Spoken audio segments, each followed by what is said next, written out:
মাত্র একটা ম্যাচ জিতে চ্যাম্পিয়ন্স ট্রফির সেমিফাইনাল খেলতে পারে বাংলাদেশ। এই শিরোনামটা দেখে অনেকে হাসতে পারেন, অবাক হতে পারেন। কি করে সম্ভব? আসুন একটু মিলাই। সবার আগে আমরা 2015 ওয়ানডে বিশ্বকাপে ফিরে যাব, যেখানে বাংলাদেশ কোয়ার্টার ফাইনাল খেলেছিল। কিন্তু বাংলাদেশ কিভাবে কোয়ার্টার ফাইনালে খেলেছিল? 2015 বিশ্বকাপে বাংলাদেশ 6 ম্যাচে 3 জয়ে 7 পয়েন্ট নিয়ে কোয়ার্টার ফাইনাল খেলেছিল। সেবার বাংলাদেশ জিতেছিল ইংল্যান্ডের বিপক্ষে, স্কটল্যান্ড এবং আফগানিস্তানের বিপক্ষে। আর একটি ম্যাচ বাংলাদেশ হেরেছিল শ্রীলঙ্কার বিপক্ষে 92 রানে। একটা ম্যাচ বাতিল হয়, সেটা হচ্ছে অস্ট্রেলিয়ার বিপক্ষে বৃষ্টির কারণে। ঠিক এই অস্ট্রেলিয়ার বিপক্ষে ম্যাচটা না খেলায় বাংলাদেশ একটা পয়েন্ট পায় এবং যে কারণে বাংলাদেশ 7 পয়েন্ট নিয়ে সেবার কোয়ার্টার ফাইনাল খেলে। এবার আমরা একটু ফিরবো 2017 চ্যাম্পিয়ন্স ট্রফিতে, যেখানে বাংলাদেশ 3 ম্যাচে মাত্র একটা জয়ে সেমিফাইনাল খেলেছিল। কিন্তু সেটা কি করে সম্ভব ছিল, যেখানে নিউজিল্যান্ড এবং অস্ট্রেলিয়ার মতো দল ছিল? সেখানে বাংলাদেশ ইংল্যান্ডের বিপক্ষে হারে 8 উইকেটে, নিউজিল্যান্ডের বিপক্ষে জয় পায় 5 উইকেটে। তবে অস্ট্রেলিয়ার বিপক্ষে যে ম্যাচটি ছিল সেটি বৃষ্টির কারণে বাতিল হয়ে যায়।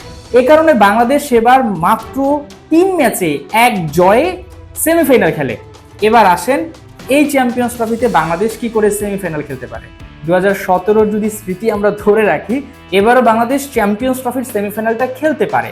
পাকিস্তান উদ্বোধনী ম্যাচে নিউজিল্যান্ডের কাছে হেরেছে 7 রানে। তারা রান রেটে অনেকটা ইতিমধ্যে পিছিয়ে গেছে। একই সাথে পাকিস্তানকে বলা হয় আনপ্রেডিক্টেবল। তাদেরকে নিয়ে আসলে প্রেডিকশন করাটাই কঠিন। এই পাকিস্তানি 353 রান চেস করে সাউথ আফ্রিকার বিপক্ষে জিতেছিল। সেই পাকিস্তানি নিজেদের ঘরের মাটিতে হেরে গেছে। নিঃসন্দেহে তাদের উপর একটা বাড়তি চাপ তৈরি হবে। অনেক ভক্ত সমর্থকরা রয়েছে এবং তারা যেহেতু একটা ছন্দ হারিয়েছে, তারা বাংলাদেশের বিপক্ষেও হারতে পারে। এবং বাংলাদেশ তাদের প্রিয় ফরম্যাটে খেলছে, নিশ্চিতভাবে দারুণ একটা ফাইট হবে। ধরে নিলাম পাকিস্তানকে বাংলাদেশ হারাবে। এখন পাকিস্তান 2টো হারে আর থাকবে 1টি, এবং সেটা যদি ভারতের বিপক্ষে হারে সেক্ষেত্রে পাকিস্তান বাদ। আর বাকি যে 2টি দল থাকে নিউজিল্যান্ড এবং ভারত। ভারতের বিপক্ষে বাংলাদেশের যে ম্যাচটি রয়েছে সেটি দুবাইতে।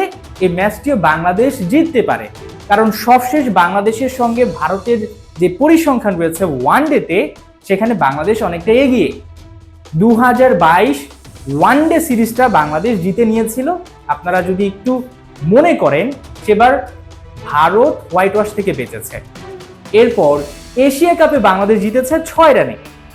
কেবল 2023 ওয়ানডে বিশ্বকাপে বাংলাদেশ হেরেছে। অর্থাৎ এইটা একটা পরিসংখ্যান আছে। এর বাইরে বাংলাদেশের যে পেস ইউনিট রয়েছে সেটা নিয়ে কিন্তু ভারতের ভয় রয়েছে। সবকিছু মিলিয়ে হয়তো ভারত অনেক দিক থেকে শক্তিশালী, তবে ভারতকে হারানো কিন্তু অসম্ভব নয়। ভারতের বিপক্ষে বাংলাদেশ জিতে গেল।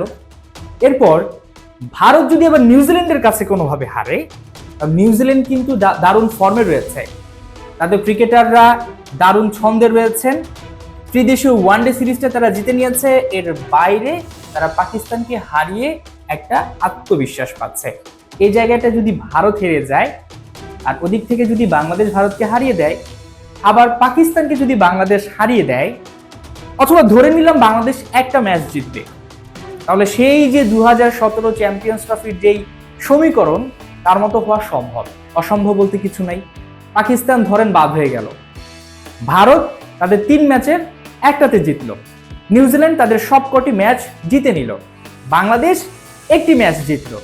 সেক্ষেত্রে ভারতের রান রেট যদি কম থাকে, বাংলাদেশের রান রেট যদি বেশি থাকে, তাহলে কিন্তু বাংলাদেশ এবং নিউজিল্যান্ড সেমিফাইনাল খেলতে পারে। অসম্ভব বলতে কিছুই নেই। পাকিস্তান বাদ হয়ে গেল, ভারত বাদ হয়ে গেল। ভারত বাদ হয়ে গেল ধরেন নেট রান রেটে, বাংলাদেশ নেট রান রেটে এগিয়ে গেল। আর যেমনটা বলছিলাম, পাকিস্তান তো আগেই বাদ। প্রথম ম্যাচ হেরে গেছে, তার পরের ম্যাচটা যদি তারা হারে, নিশ্চিতভাবেই তারা চ্যাম্পিয়ন্স ট্রফি থেকে মোটামুটি ছিটকে যাবে। অর্থাৎ তাদের উপর কিন্তু একটা প্রেশার তৈরি হয়েছে। আর বাংলাদেশ টুর্নামেন্টটা শুরু করতে যাচ্ছে একটা আত্মবিশ্বাস দিয়ে, যেহেতু পাকিস্তান হেরে গেছে, নিউজিল্যান্ড টপে রয়েছে, এরপরে বাকি 3টি দল বাংলাদেশ, ভারত, পাকিস্তান। এখন শুধুমাত্র বাংলাদেশের কাজটা হচ্ছে ভারতকে হারানো, তারপরে বাংলাদেশের সামনে হচ্ছে নিউজিল্যান্ড, তারপর হচ্ছে পাকিস্তান। পাকিস্তানের মধ্যে একটা ম্যাচ যদি হয়ে যায়, সেখানে পাকিস্তান মোটামুটি বাদ। বাংলাদেশ তখন ওই যে যদি কিন্তু সমীকরণ, সেখানে কিন্তু বাংলাদেশ তাকিয়ে থাকবে। আমরা যদি আপনাদের আরো একটু মনে করাই, 2024 যে টি-20 বিশ্বকাপ হয়েছিল, সেখানে প্রথম 2টি ম্যাচ বাংলাদেশ জিততে পারেনি। তাদের সামনে একটা সহজ সমীকরণ ছিল। সেই সমীকরণটা কি? আফগানিস্তানের বিপক্ষে যদি তারা জিততে পারত, হ্যাঁ সেটা একটা কঠিন বিষয় ছিল, তাইলেই বাংলাদেশ সেমিফাইনাল খেলতে পারত। সে সুবর্ণ সুযোগ টাইগাররা মিস করেছে। আফগানিস্তান সেমিফাইনাল খেলে, অর্থাৎ বাংলাদেশের সামনে অনেক যদি কিন্তু সমীকরণ আছে। যদি বাংলাদেশ তাদের সামনের ম্যাচগুলো যদিও হারে, নেট রান রেটের দিকটায় একটু তাকিয়ে থাকতে হবে। অর্থাৎ বাংলাদেশ যদিও হারে, সেখানটায় বাংলাদেশকে কম ব্যবধানে হারতে হবে। ধরেন একটা ম্যাচ হেরে গেল, কাছাকাছি গিয়ে হারলো, তাহলে কিন্তু নেট রান রেটটা ভালো থাকবে। আর যদি বাংলাদেশ গো হারা হারে, তাহলে তো সম্ভাবনা কম।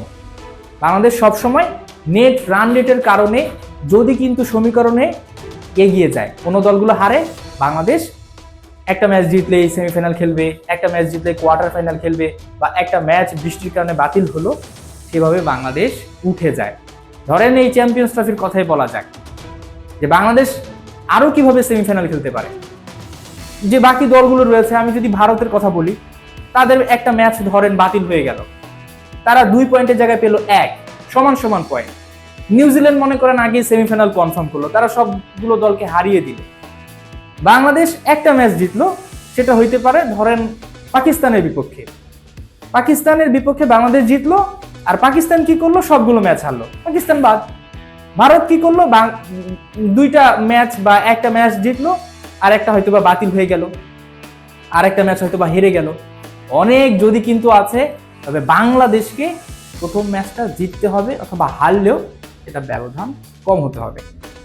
অর্থাৎ যে কোনো কিছু সম্ভব, মাত্র একটা ম্যাচ জিতেও বাংলাদেশ সেমিফাইনাল খেলতে পারে, এবং সেমিফাইনালের পর সেটা যদি জিততে পারে, তাহলে তো ফাইনাল খেলতেই পারে বাংলাদেশ। এবং নাজমুল হোসেন শান্ত যেমনটি বলেছেন যে বাংলাদেশ এবার চ্যাম্পিয়ন্স ট্রফির ফাইনাল খেলবে, সেটাও কিন্তু অসম্ভব নয়। আর যদি বাংলাদেশ এই চ্যাম্পিয়ন্স ট্রফির ফাইনালটা জিতে যায়, চ্যাম্পিয়ন হয়, তাহলে প্রায় 28 কোটি টাকা পকেটে নিয়ে ঢাকায় ফিরবে। দেখা যাক কি হয়।